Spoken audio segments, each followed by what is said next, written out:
പണിയൊക്കെ നടത്തിക്കൊണ്ടിരിക്കുന്നത്. നമ്മുടെ SIR പരിശോധന മുതൽ നമ്മുടെ ആധാർ കാർഡ് മുതൽ അതിന്റെ ഇടയിൽ നടന്നുകൊണ്ടിരിക്കുന്ന ഇലക്ഷൻ തട്ടിപ്പ്, EVM മെഷീൻ ഒക്കെ റിമോട്ട് ചെയ്തുകൊണ്ടിരിക്കുന്നത് സൈനിസമാണ്.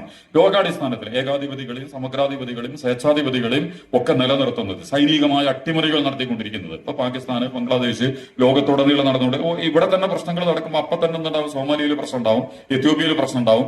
വളരെ സമർത്ഥമായിട്ട് ഓരോ സംഗതികളെയും കരുപ്പിടിപ്പിക്കാൻ കഴിയുന്ന രീതിയിലുള്ള വലിയൊരു നെറ്റ്വർക്ക്. അപ്പൊ എല്ലാ മതങ്ങളും, അപ്പൊ വലതുകാലയിൽ എന്നുള്ളത് ക്രിസ്ത്യാനിറ്റിയെ കുറിച്ചാണ് പഴയ മുസ്ലിങ്ങൾ എഴുതിയത്. ക്രിസ്ത്യാനിറ്റി മാത്രമല്ല, വർത്തമാനകാലത്തെ എല്ലാ മത രാഷ്ട്രീയ സമൂഹങ്ങളെയും ഭൗതിക സംവിധാനങ്ങളായ ജനാധിപത്യം, സെക്യുലറിസം, സോഷ്യലിസം അടക്കമുള്ള ഒരു വിനീത നല്ല ശുദ്ധിയും വൃത്തിയൊക്കെ ഉള്ള സാധനമായിട്ടാണ് നമ്മുടെ ജനാധിപത്യത്തെ കുറിച്ചും സോഷ്യലിസത്തെ കുറിച്ചും അതുപോലെ തന്നെ സെക്യുലറിസത്തെ കുറിച്ചൊക്കെ നമ്മൾ പറയാം. പക്ഷെ ഈ ജനാധിപത്യ സെക്യുലർ നമ്മുടെ ഈ ക്രിസ്ത്യാനിറ്റിയെ അതിന്റെ അടിവേരർത്ഥത പോലെ തന്നെ ഇപ്പൊ ലോക ക്രിസ്ത്യാനിറ്റിക്ക് യാതൊരു സാധനമില്ല.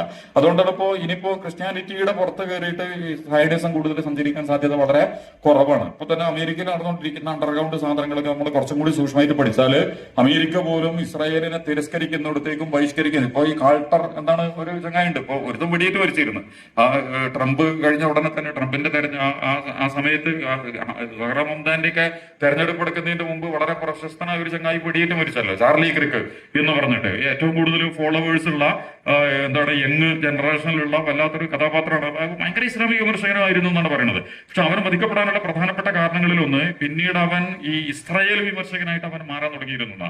ശരിക്കും ഇസ്രായേൽ ടാർഗറ്റ് ചെയ്ത് കൊന്നതാണ് അവനെ. മൊസാദാണ് അവനെ കൊന്നിട്ടുള്ളത്. കാരണം അവനെ അവന്റെ കൂടെ ഉണ്ടായിരുന്ന കാൾട്ടർ സെക്വാനോ അങ്ങനെ എന്തോ അയാളുടെ പ്രസ്ഥാനം അടുത്ത് വീണ്ടും വന്നിട്ടുണ്ട്.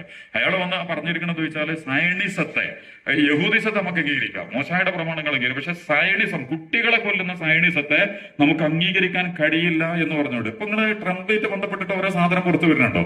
അതായത് ട്രംപിനെയും ബ്ലാക്ക്മെയിൽ ചെയ്യാൻ ആര് തീരുമാനിച്ചിട്ടുണ്ട്? സൈഡിസം ഇവര് തീരുമാനിച്ചിട്ടുണ്ട്. അപ്പൊ അമേരിക്കയിൽ ഇനി ധാരാളം പ്രശ്നങ്ങൾ ചിലപ്പോൾ ഉണ്ടാകാനുള്ള, ഇപ്പൊ ഞാൻ പറഞ്ഞ ക്രിസ്ത്യാനിറ്റിയുടെ എല്ലാ അടിസ്ഥാനങ്ങളെയും തകർത്ത് തരിപ്പണമാക്കി